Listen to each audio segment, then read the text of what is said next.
21वीं शताब्दी में कहा गया है नॉलेज इज पावर। लेकिन जब हम बिहार और पूर्वांचल की बात करते हैं तो यहाँ पंडित जी की पोथियों से कहीं ज़्यादा ज्ञान पंडिताइन अम्मा के आंचल में बसा होता है। और इसका सबसे बड़ा उदाहरण है छठ महापर्व, एक ऐसा त्यौहार जिसमें हमारे समाज की संस्कृति, नारी का सम्मान, प्रकृति का संरक्षण और परिवार का एक अनूठा संगम देखने को मिलता है। छठ पूजा बिहार, झारखंड और पूर्वांचल के कई इलाकों में बड़ी ही श्रद्धा और उल्लास के साथ मनाया जाता है। ये त्यौहार न केवल धार्मिक है बल्कि पर्यावरण और स्त्री सशक्तिकरण का भी प्रतीक है। इसमें व्रत करने वाली महिलाएं न केवल सूर्य को अर्घ्य देती हैं बल्कि उनके जरिए अपने पूरे परिवार के सुख और समृद्धि की कामना करती हैं। आज के बाजारवाद के दौर में भले ही फेमिनिज्म का प्रचार चारों ओर हो, लेकिन छठ महापर्व की परंपरा में ही स्त्री सशक्तिकरण का एक गहरा संदेश छिपा है। छठ में औरतें अपने पूरे सामर्थ्य और श्रम से व्रत करती हैं और इस कठिन तपस्या से खुद को और अपने परिवार को शक्ति देती हैं। फणीश्वर नाथ रेणु के उपन्यास परती परिकथा में एक पात्र कहता है कि लोक गीतों के जरिए ही लोक मन को समझा जा सकता है। ठीक उसी तरह छठ के लोकगीतों में नारी का स्वरूप, उसका समर्पण और उसकी शक्ति हमें दिखाई देती है।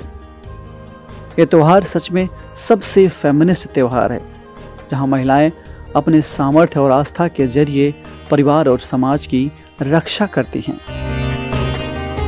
छठ को इको फ्रेंडली त्यौहार भी कहा जाता है, जहां बांस की बनी टोकरी, मिट्टी के दिए और प्राकृतिक सामग्रियों का इस्तेमाल होता है। किसी भी तरह का प्लास्टिक या कृत्रिम सजावट का इस्तेमाल नहीं किया जाता।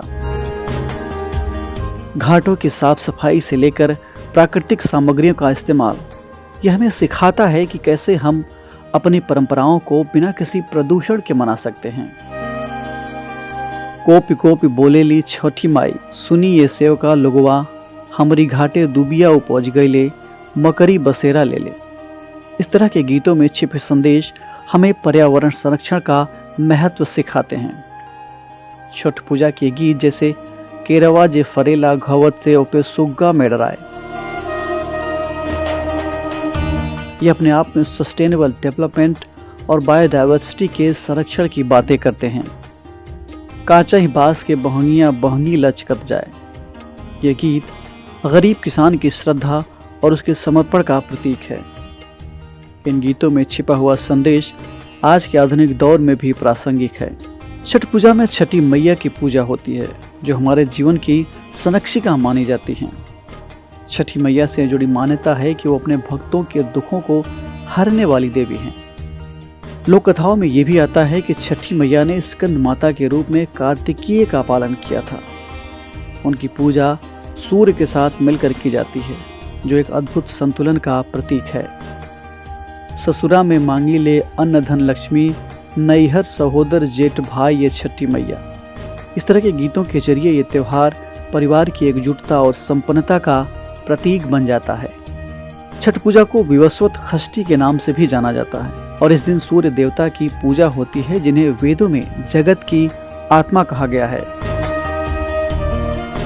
वेदों में सूर्य के महत्व को इस तरह बताया गया है, सूर्य आत्मा जगतस्तुश्च, जिसका मतलब है कि सूर्य ही इस जगत की आत्मा है, जिनसे जीवन और चेतना का संचार होता है। ये परंपरा गढ़वाल राजा गोविंद चंद के समय से चली आ रही है और पुराणों में छठ पूजा को लेकर कई कथाएं और व्रत की परंपराएं मिलती हैं। स्कंद पुराण के मुताबिक छठ व्रत करने से दुख और रोग नष्ट हो जाते हैं। षष्ठी तिथि को व्रतधारी नदी के किनारे जाकर सूर्य को अर्घ्य अर्पित करते हैं। सूर्य को अर्घ्य देने का ये विधान अद्भुत है, क्योंकि ये समाज को एकजुट करता है और प्रकृति के प्रति आस्था का भाव जागृत करता है।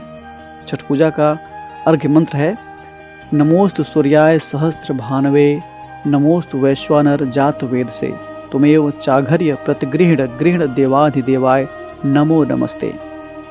छठ का ये त्यौहार हमें सिखाता है कि नारी शक्ति, प्रकृति का सम्मान और आस्था का मेल हमें एक ऐसे समाज की ओर ले जाता है जहाँ मानव और प्रकृति एक साथ संतुलन में रहते हैं।